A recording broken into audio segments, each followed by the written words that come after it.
We had one commit. Thierry fixed the week. Rename media folder fails with Azure Media Storage. It was a PR we merged on Thursday. Renaming in the media library service was wrong for Azure, so he fixed it. It was close to no commit in 1 week. Yes, security advisory. So this is for Orchard 1, Orchard 2, much more commits. Fetch all.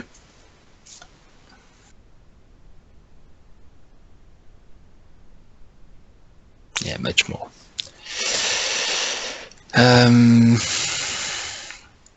7 days, what do we have? Nick, we talked about it last week. Functional tests. Jean-Thierry working on the dotnetwatch branch, and I will manage it very soon in the next couple of days, because now it's stable and he's happy with it. Kevin updating the OpenID packages. It has been merged. We talked about it. This is Antoine working on the documentation. So Antoine, the documentation is no more on GitHub pages. It's on Read the Docs. Or is it both? Yes. Yes. Yes. Orchard.Core .readthedocs.io.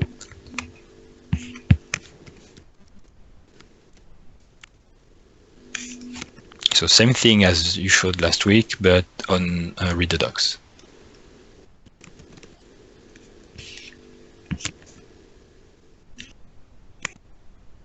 Okay. And this is automatic. That's why also you made it. So because Read the Docs will get a hook. It should be, but I don't really know why it does. It is not triggered automatically. I don't know if it's because it was named previously Orchard, the Orchard 2 repository. Oh, and some markdown doesn't pass here.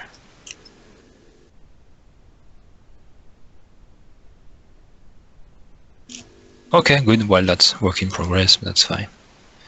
Yes. Yeah, the other design was better, but that's yes. And if separate. If you have to copy the files and specify, you have to use this folder and these files to as a theme. Bah. Don't really like it, but we'll see.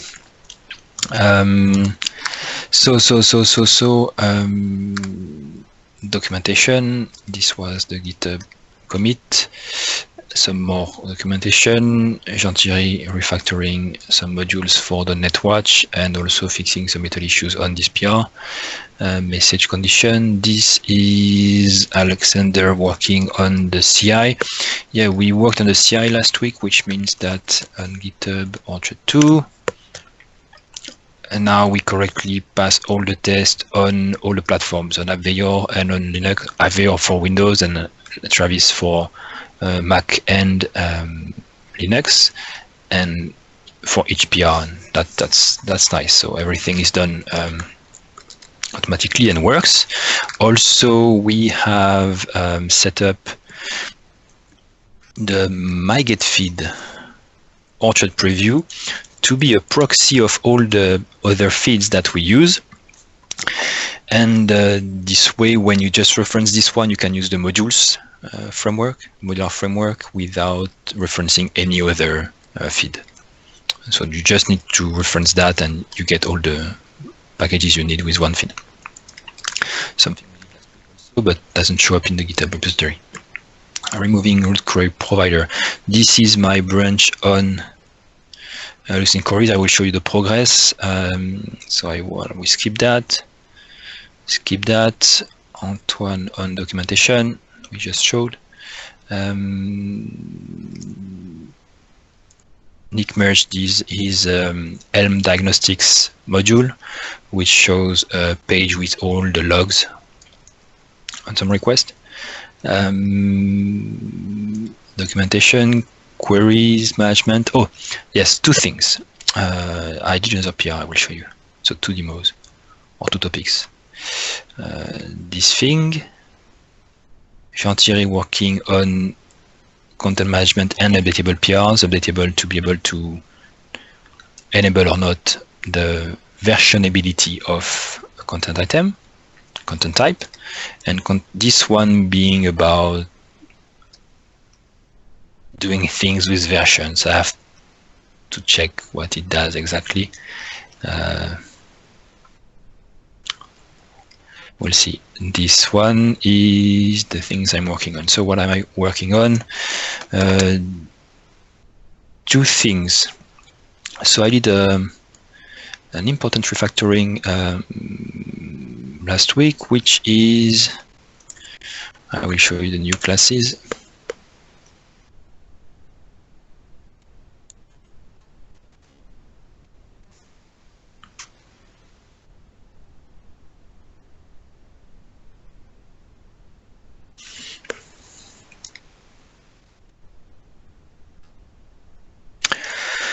So two things. First, I created a DisplayManager class. There was already one, DisplayManager, but a default DisplayManager for content items. So I created this class, DisplayManager. I created this DisplayManager, which inherits from base DisplayManager. So if you remember, a few months ago, I explained how I made the shape and placement. So shape, drivers, and placement reusable across any module, and it's a project, so you can use it in any project. And I'm using it for settings, so that settings can have different drivers based on which part of the settings you want to edit. Like there is a search settings, there is a layer settings, there is a cache settings, there is all the settings you want on the settings object. And I use base DisplayManager to create a custom DisplayManager just for settings. And I used that also for deployment plans, so that a deployment step in a deployment plan can have its own editor, same thing. And I inherit it from base DisplayManager. And content item has also a custom DisplayManager because it does things also. But they all use drivers and shapes and placement. Okay, that's the goal of DisplayManager, to compose the UI for displaying and editing elements.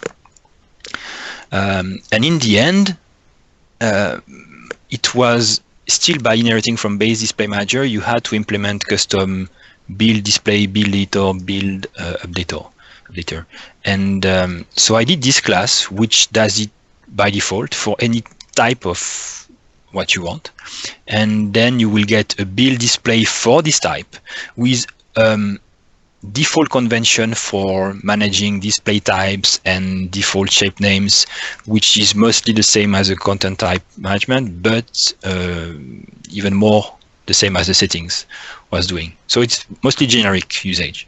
Same thing for editor, same thing for updater. So this way we have a base DisplayManager. So now if you want to compose the UI of something, you don't have to, it doesn't have to be a content item or content type, and you don't have to write a lot of code. It's very simple. There is almost no code to do. So you just, the idea is that you just register an iDisplayManager of your type with this implementation. And then in your controller, you can get the editor or the display by just calling that and saying build display or build editor. It's very simple. I will show you with the settings. So this is the third thing, the first thing. The second thing is that this guy will also work with an iDisplay driver of this same model. And again, this is to prevent to have to create our own display driver interface or base class, like I was doing with the settings, with the deployment plans, and so on. So now, by just implementing iDisplay driver of this thing, you will be able to plug into the DisplayManager of this thing. So this way, there is no special code to, no plumbing to write to be able to reuse the DisplayManager shapes, drivers, and placement. So let me show you with how it looks after this refactoring, how it looks like for the settings. So I upgraded settings to use that, and there are two ways to use this thing. I will show you why. So first I will show you with deployment steps, because settings is different. deployment step is in the deployment module. Let me show you how deployment steps work, just as a reminder. So if I go to the admin,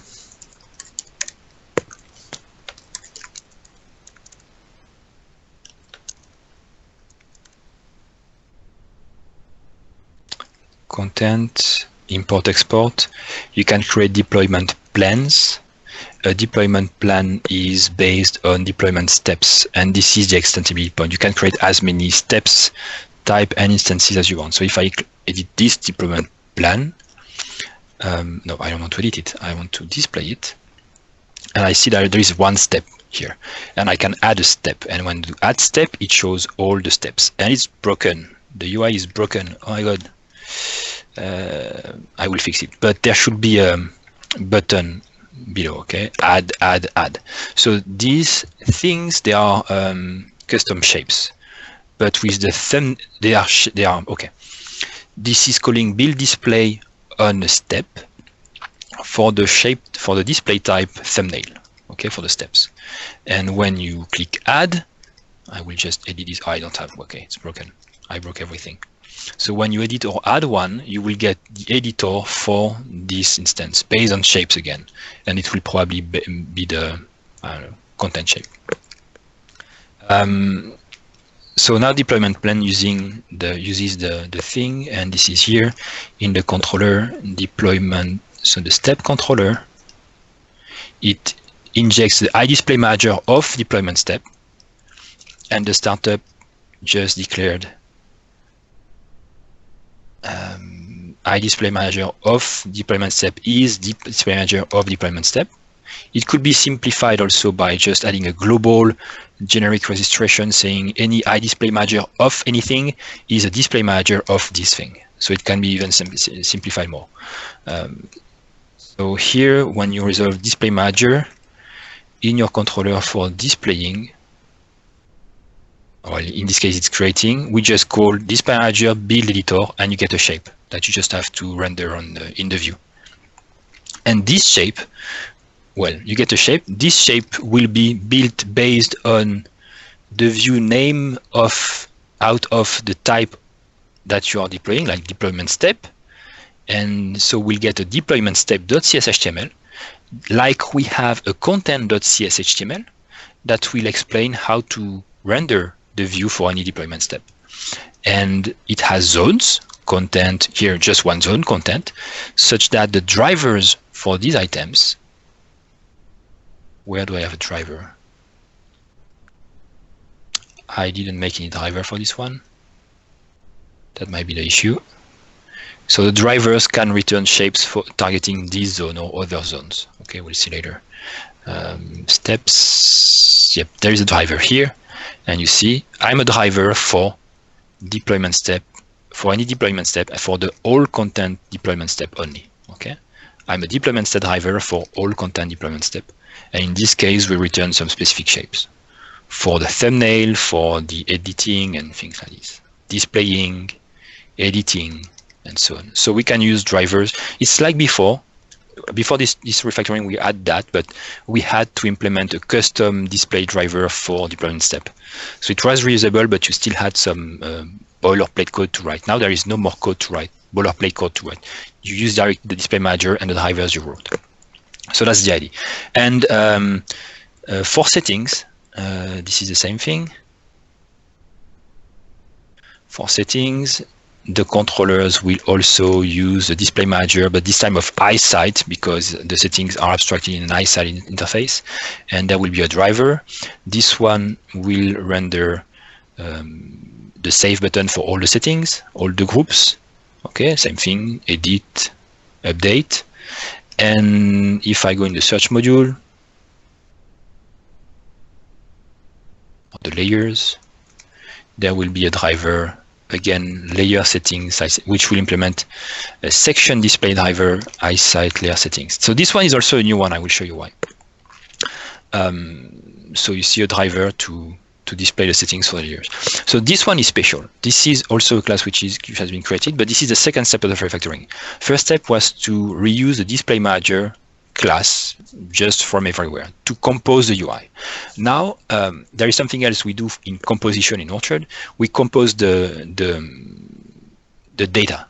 So when you take a content item, there are two composition strategies, the UI composition and also the content composition. And the content composition for content item is based on parts and fields. Okay, but in the end we have a content property which is just a JObject, and all the parts and fields are plugged into this JObject. But you could add anything you want in this JObject. Settings is the same thing. Settings is when I made the custom DisplayManager and the site settings had a property bag, which is a JObject, so that any other module could plug their own settings inside the site settings, the same instance. So we also have this content composition in site settings. And then if you take users, for instance, users right now is just a profile with a name and login information. But you might want to have your own profile information on a user and add more things to the user from different modules. So you want it to be extensible also in the data, and also in the UI, by the way. So in Orchard 1, when we wanted to do that, we had to make the things content items. And the issue by making that we had with making things content items was that we enlisted in more than just the content composition.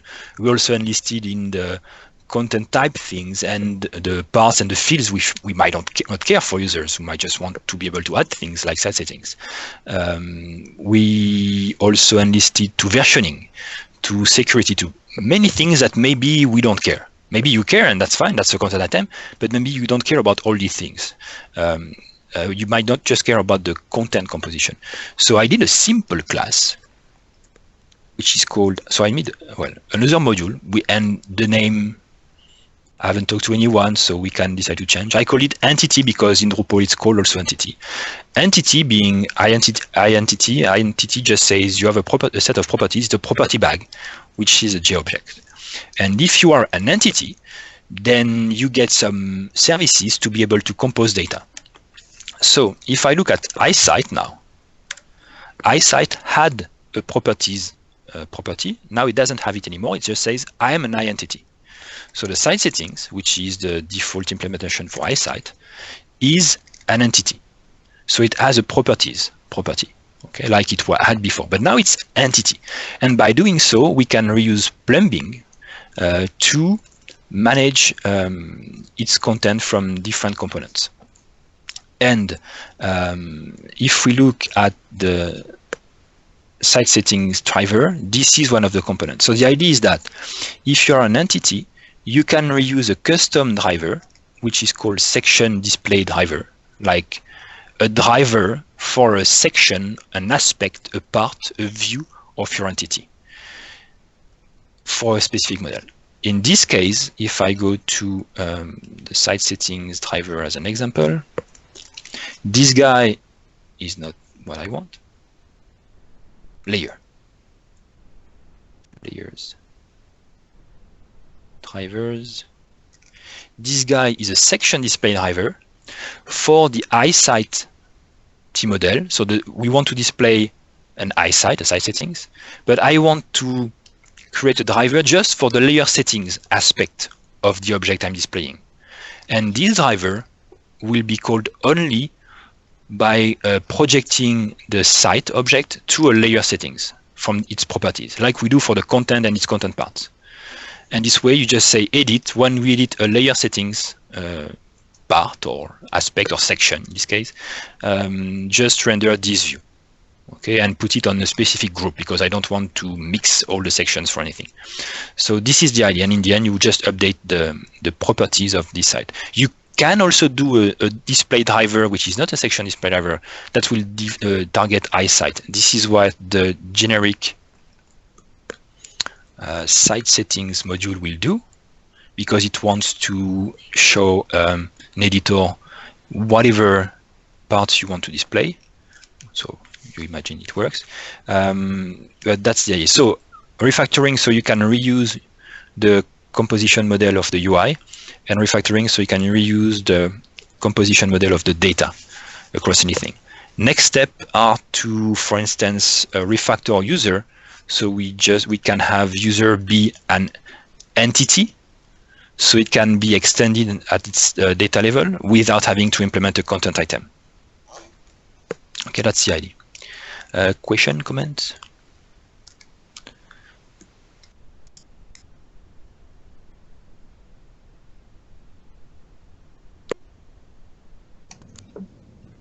I have a comment on the drivers. Okay.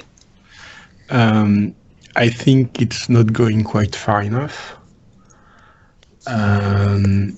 So when we've been explaining parts and drivers, one thing we've oftentimes said was that drivers were like mini controllers, like partial controllers, you could call them. Okay.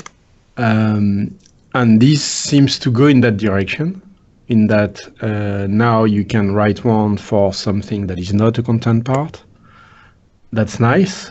But how about actually having a more abstract idea that really is a partial controller and that the driver would be a special case of? For instance, what defines a driver today is an interface that has display methods, edit methods, import and export, and all those are kind of arbitrary if you think about it. Yep. But they could be conventions for actions that a base partial controller would have. Action think about selections. that? Action selections, but for the drivers. So you could extend the idea and have your own actions, and driver would just be a special case of that. But you need something that will make the glue between the driver action and how you reach that. So in ASP.NET how do you MVC, coordinate them? Yeah, in ASP.NET MVC, this is a URL which drives then the routing, and the routing drives from the URL to the action.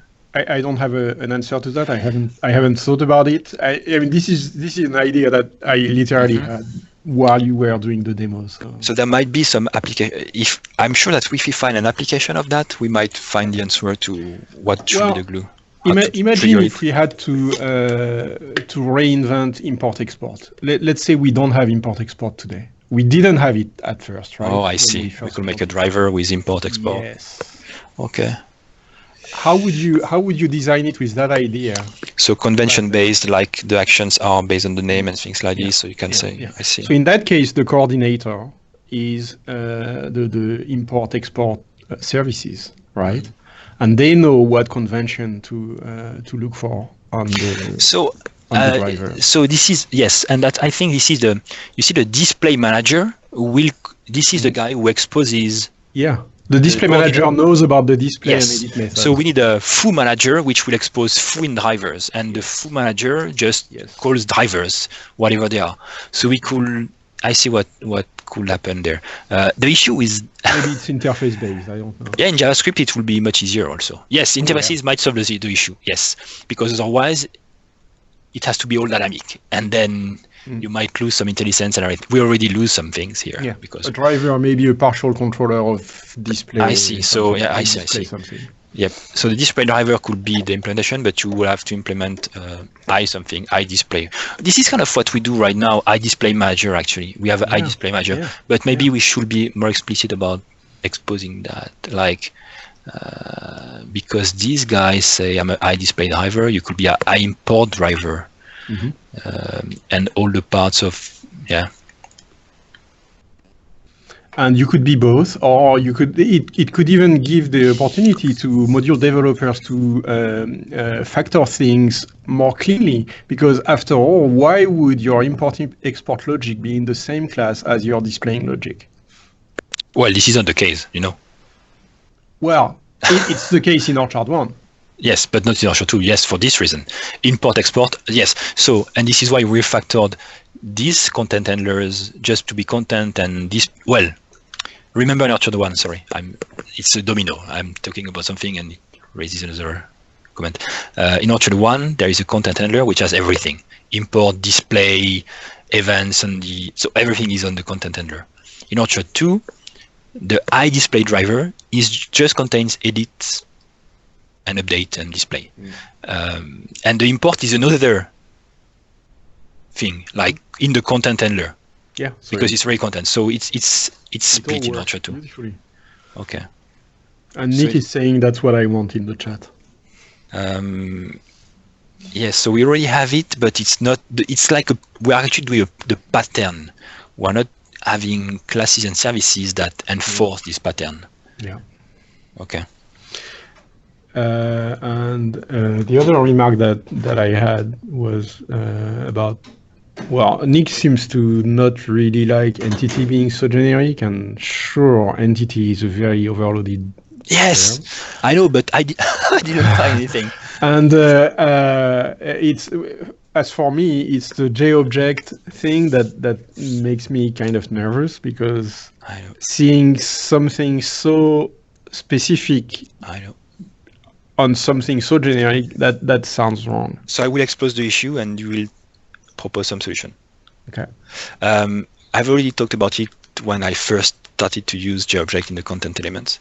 The issue I have is maybe not here explicitly, but at least for the content items, where we also have a JObject content, which is exposed as a dynamic data property. So it's exposed as dynamic. So we are hiding the fact that it's a JObject, but we still relied on the fact that anytime you do .foo, the object, the inner object, has to handle dynamically that .foo is a property of the object, and so on. The issue is that so it's the new clay? It's the new clay. JObject is a new clay, exactly, without the extensibility, just as a property behavior, if you know what I mean. Yeah, so you could use expando object. Yes, and technically it's an expando, yeah. The issue for content item is that we need to extract any portion of the graph to project it to a class. Okay? Like a part, like a field, like anything you want to add to your properties, property bag. And JObject supports that. JSON supports that. It also has to be serializable to JSON, because this is the serialization format we use to database. And JObject supports that. It has to be dynamic, and JObject supports that. And I tried to look at, we looked at what was Jill, the fast JSON serialization thing, like, which is faster than JObject, but it didn't have this JToken thing where you can extract small parts of it. It was really more for serializing and deserializing to a graph and then to a JSON. You could not manipulate the JObject directly. Yeah, so its interface is exactly what you need, but doing so, you're tying yourself to the implementation as well, not just the interface. Yes, it's already a requirement for MVC. So it's like... It's there, yeah, sure. I'm not thinking about this is a JSON object. I'm thinking, yes, this is JSON.NET library, and yeah. It's like abstracting all the things. At some point, we lose all the goodies from the library, even if we, in the end, we know we will only use one. So if hiding the implementation detail by doing a dynamic, yes, why not? If there is no issues from that, like we don't access things, like in this case, that will be fine. I wish it had an interface. Still, if the interface is from JSON.NET, or I mean, we create an interface. No, that's not really a problem, because as you said, it's everywhere. So you can almost consider JSON.NET as being part of the standard .NET library at this point. The issue I see is that because you need the interface, you're tying yourself to the implementation. So if it had an interface, I wouldn't mind. No matter where the interface is defined, I don't care.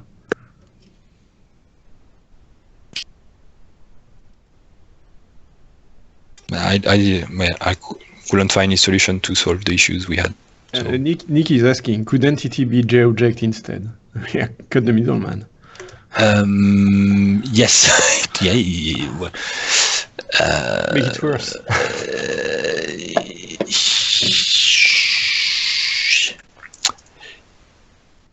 there are pros and cons to having entity be JObject. So to get back to my original concern, what happens the day you realize that JObject is a massive performance issue, for example, and that is the bottleneck that is bringing everything slow? I think we will already know. I know. It's a complete hypothetical, we looked at but it's just an example to show. Well, you understand my concern. So Yeah, it's just an illustration. like we did with Hibernate, or any, I know. like we do with SQL, or Yeah.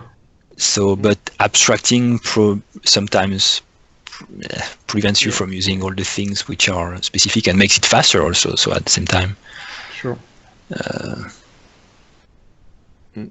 it's case by case. We have to choose.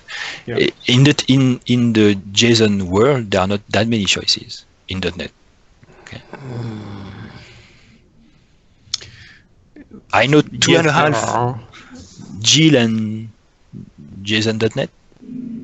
No, there are more than that, and But if there you are look at other serialization formats. But there is features and performance, okay, and support also, you could say. In terms of features, JObject has the most. That we need. It's not like we don't need them. We are using the custom serialization format and hooks. We are using all the JToken and things like this. We are parsing and serializing. It's dynamic. That's good. Jill has the dynamic thing. It doesn't have the JToken thing, so we can create a JObject dynamically and manipulate it and extract pieces of that. If tomorrow there is a security issue in JSON, in JSON.NET or whatever, or in JSON.NET, it will be fixed because Microsoft is handling that. Sure. If you look at Jill, the last commits there was, it's in month. I know it doesn't mean anything, but I mean, JSON.NET evolves is used by, so that's sure. I mean, you make a good case, but okay. So when you said we would know by now, well, really, we are not. No, who's using Orchard 2 in the world today on large applications? I mean, we look at what RavenDB did. Right, they did need to serialize, deserialize JSON very fast, and they've dealt with this for years, and they had to scale that, and they used to use JSON.NET at some point in the past. They stopped doing that, and they had good reasons to stop doing that. Bad example. Why? They don't even use. They use their own thing for everything, even for storing on the disk. Yes, because they have to. And they are lower level. Yeah. Well.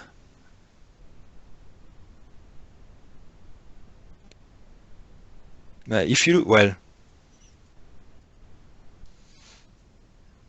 yeah, we should analyze what's the impact during one request of displaying a big JSON object or 10 JSON object. I don't know. We should have how much is the deserialization an issue here, and how much we can gain from another library which is faster. Like Jill is much faster for sure.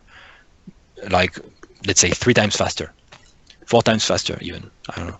But and then how much do we gain in terms of scalability because of that and raw performance?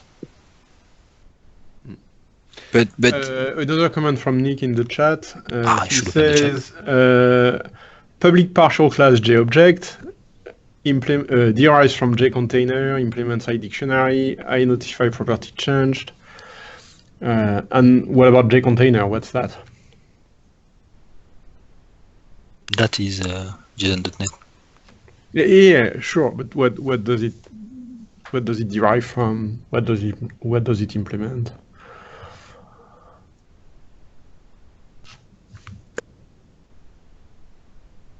So I don't know which part you need in identity, but maybe you're being too concrete here.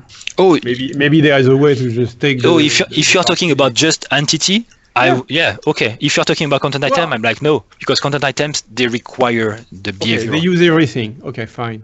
But entity, yes. okay, what we need is just a dictionary.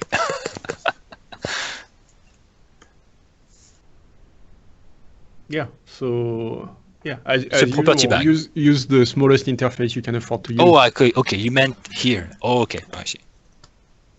Well, maybe everywhere. maybe there is something to be done about looking at those other places and see if enumerating all the interfaces you're actually using would be better than using the concrete type. I don't know.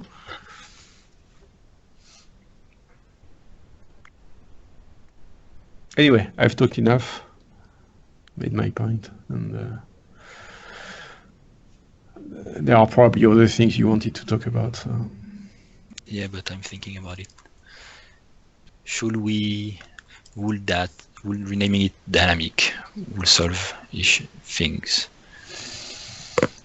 Because if we implement something and it's not dynamic, then it's based on strings again, and yeah. Should we care? Yeah, dynamic is. At the same time, here we don't use stringed elements. We can use a dictionary because dynamic has other perf issues and applications. So, okay. Yeah, I will try to see. Yep. Even for the content items, if there is a way to, even if we create an interface for all the services we need, and we can implement with some different things, at least to make a case of the performance, to be able to compare the impact. So entity also is a bad name, but again, I don't know what to call it. So if I don't want to call it content anything, node, no, this is, I don't want to call it node. Element, we have content element, it can be, I don't know. Thing, thing, this property bag is already used. Thing. Stuff, I don't know.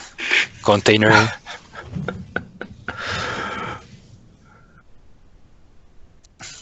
Is there some? Yeah, if you have ideas, share it in the chat or create issues. I don't know.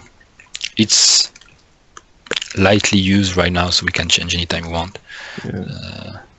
But I think this concept is very important. They have it in Drupal too, to be able to compose data and have some helpers to do that without having to require a content item. It was a big issue in Orchard 1, like workflows. Yeah. Zoltan wanted them to be a content item. Rules also, but we had long discussions about that. And here is another aspect. I think I like it, and maybe I'd like also to be able to make content items entities, so we can reuse more and more things around entities. Yeah, because they are entities. I didn't have the issue. I just didn't name those everything things. Is an entity. They are just objects. Yeah. So, but yeah. Yeah, I wish C# had a good dynamic type built in. But the nice thing also is with this mix of things is that site settings has properties like first class, and you can have IntelliSense on that and use them, and is extensible. It's like mixins, but yeah. Well, how is it like mixins? The rest is like mixins. You add stuff. Like a site setting as so. Yeah, so you compose. Yeah, it's composition. Right, and by using entity, you also have helpers, the .as thing, which will access properties. Okay, that helps. That's why I'm saying mixins. We call them parts in content items or aspects, but yeah. So I'm thinking maybe I should talk to Matt about having a good built-in dynamic type for C#.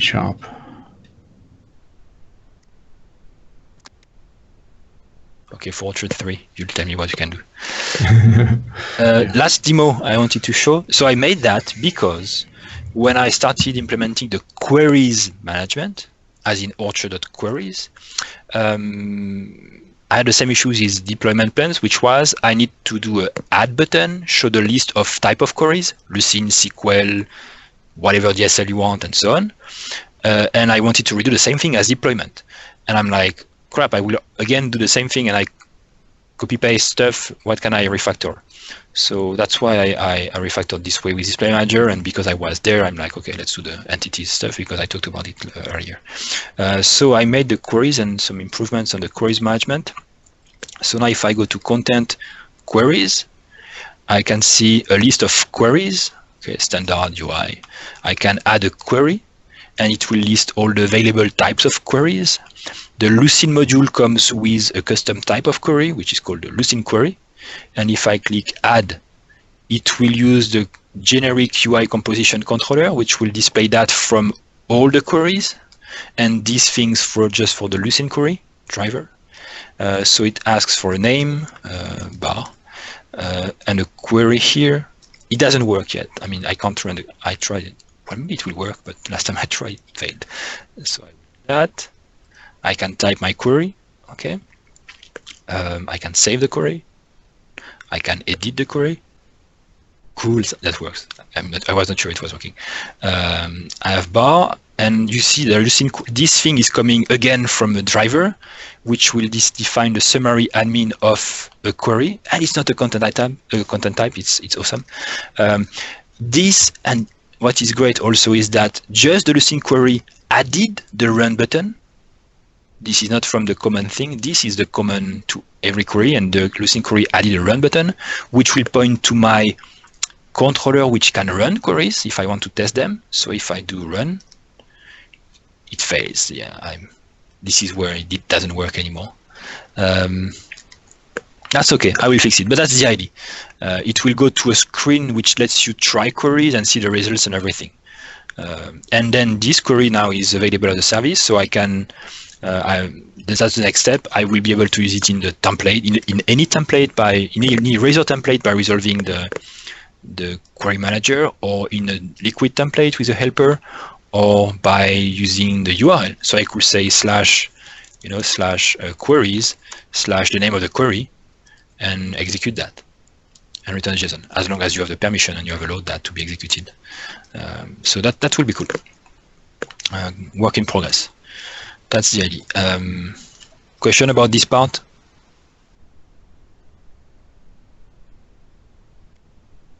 Not as much. That's the idea. Good? Almost done with. Yeah, that looks good. Some comment about Lucene queries. So if I look at what we can type,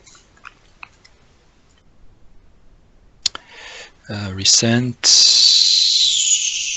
files. Oh, it's not the good one. I'm not on the good system. This one. Okay, these are the type of queries you can. I improved again the language, what you can do. Bool must, query string, simple string. I implemented the sort, the paging, size, and from. You can do almost anything now. Everything which is indexed, you can almost do that. I've also started an important refactoring about the index metadata. So before, like in Orchard 1, when you were going into the content type definitions, you will define the indexing properties, like what to index and how to index it. Now I will externalize it to an indexing UI, where you will have, where we'll see a graph, a tree of content types, fields, and parts, and everything. So you can say, I want to index that and that and that.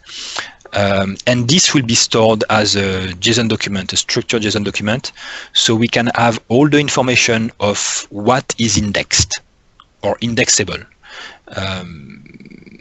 And this will be specific to the engines, because we need to define custom properties for Lucene, for instance. And if we want to use Elasticsearch or Azure Search, we'll need this metadata to send to them, because they require the metadata in a structured way. So I'm refactoring that right now also.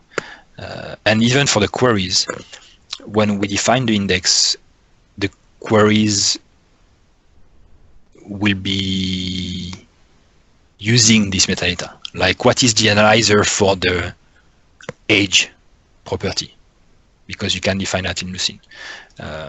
And also it might allow us to define custom properties in the index, like SQL does with classes. When we define the indexing metadata, we can map things from the object to elements which are indexed and queryable.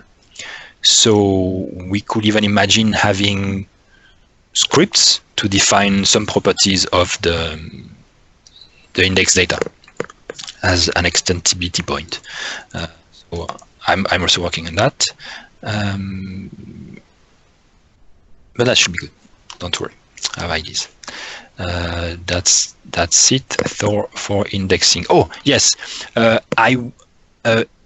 for V1 of the queries, I won't work on the SQL part of it, because I think we have relatively good coverage of what we want to do with the Lucene index.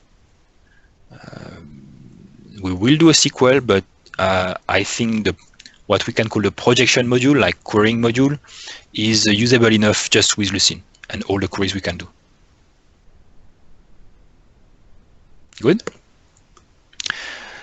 That's it. Let's go back there.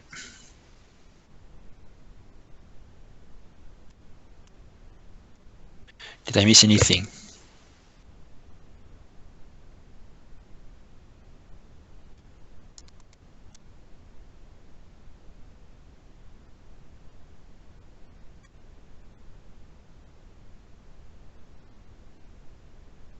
Oh, Nick, you are talking about what you did?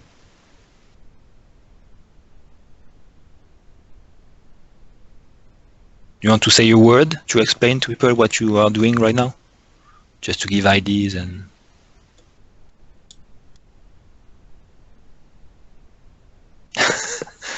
What can we share? They're doing some good work, huh?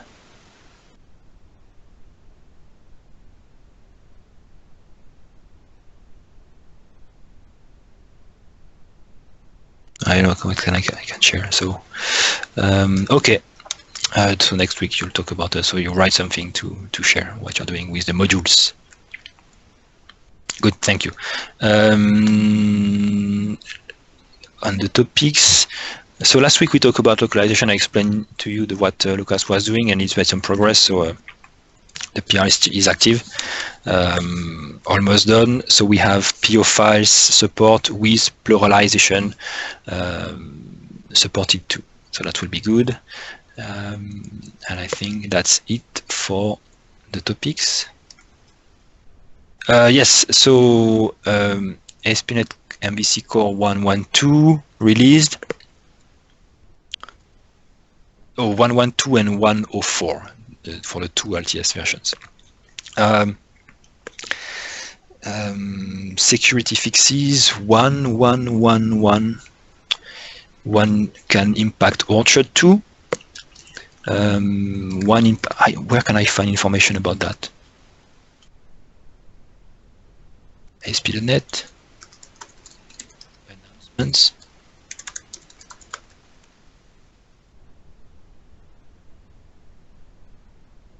Yes.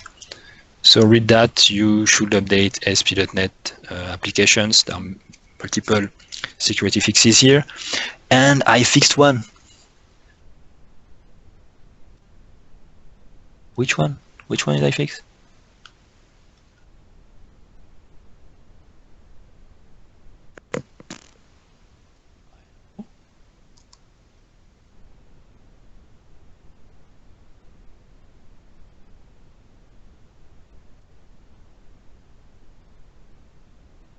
I don't know which one I fixed.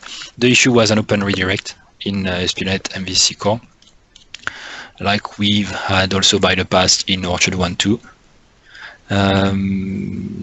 So you can, I'm not sure you have production applications on the .NET Core in MVC using Orchard, but at least you can upgrade. We will upgrade the code base to these new packages, so they are fixed automatically. Questions? No questions. Tomorrow the build conference starts, so there will be lots of sessions about the .NET Core. There won't be about Orchard because we have conferences every week. That's why they didn't want us at Build. Yep. Topics, questions? Done? Okay, good to go. Thanks everyone. See you on Thursday. Happy orcharding. Bye bye.